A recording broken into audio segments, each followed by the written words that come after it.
Next topic हम पढ़ेंगे rusting of iron. Rusting of iron is also an example of chemical change.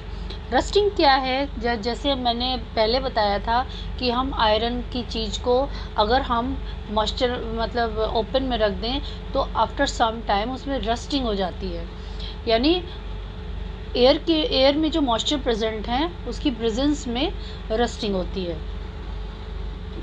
लेकिन हमें ये भी पता है कि बड़े बड़े शिप्स हैं, कार्स हैं, ट्रक्स हैं, ब्रिज हैं, ये भी आयरन से बनते हैं और आयरन में रस्टिंग होती है। तो कैसे मतलब इसको प्रोटेक्ट कैसे किया जाता है? तो उससे पहले हमें रस्टिंग की रिएक्शन देखनी है। जैसे आयरन का फॉर्मूला है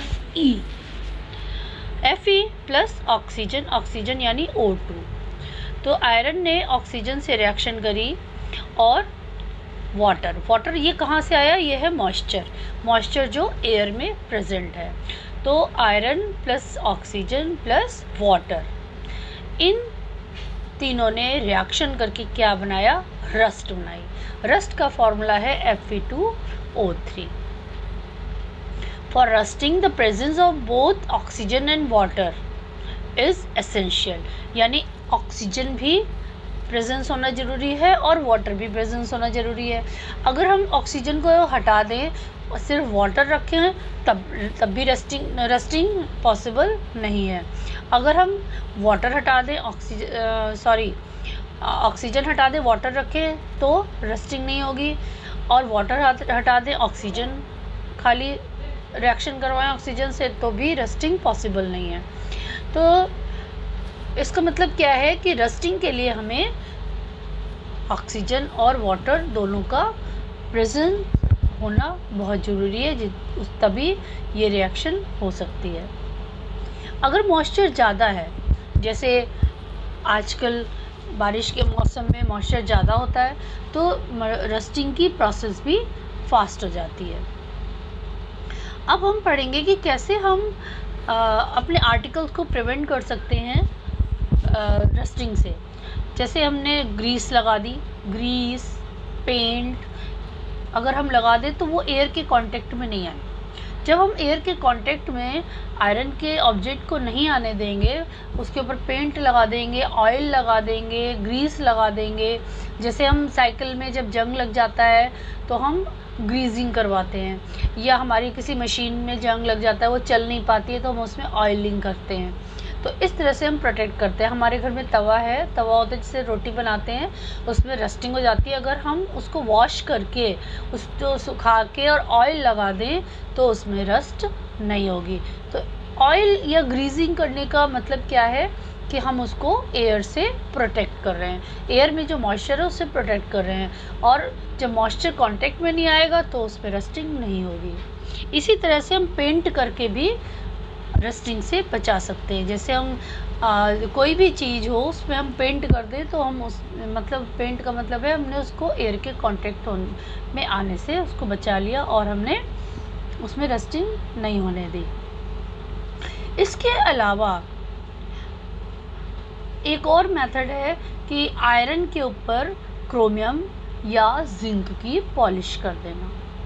ठीक है, एक लेयर चढ़ा देते हैं आयरन पे जिंक और क्रोमियम की, जिससे जो आयरन है वो एयर के कांटेक्ट में नहीं आता है और रस्टिंग नहीं होती है।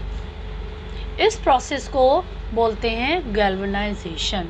किसी भी मेटल पे दूसरे मेटल की लेयर चढ़ाना, इसको बोलते हैं गैल्वेनाइजेशन।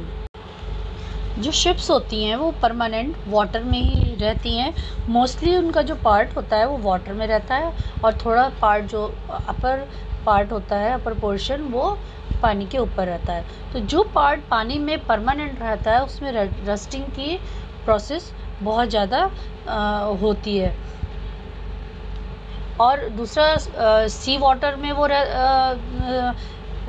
में होने की वजह से जो शिप्स होती हैं उनमें रस्टिंग फास्ट हो जाती है। सी वाटर में साल्ट होता है और साल्ट जो है वो रस्टिंग की प्रोसेस को फास्ट कर देता है।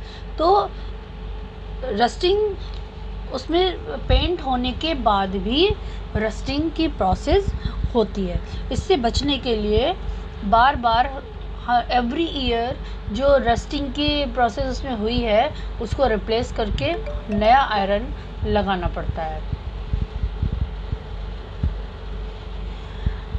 स्टेनलेस स्टील कैसे बनती है? स्टेनलेस स्टील में हम देखते हैं घर में हम यूज़ करते हैं, उसमें रस्टिंग नहीं होती है। तो कैसे बनाया जाता है? वो बहुत सारे मेटल्स को मिक्स करके बनाया जाता है जिससे उसमें रस्टिंग ना हो। ये ब्लू बॉक्स में देखिए, stainless steel is made by mixing iron with carbon and metals like chromium, निकल एंड मैंगनीज, जिससे इसमें रस्टिंग की प्रोसेस नहीं होती है। तो स्टील क्या है? Mixture of the metals. Next है क्रिस्टलाइजेशन। क्रिस्टलाइजेशन की प्रोसेस में क्या होता है? ये भी थोड़ी सी लास्ट। हमारा नेक्स्ट टॉपिक है क्रिस्टलाइजेशन।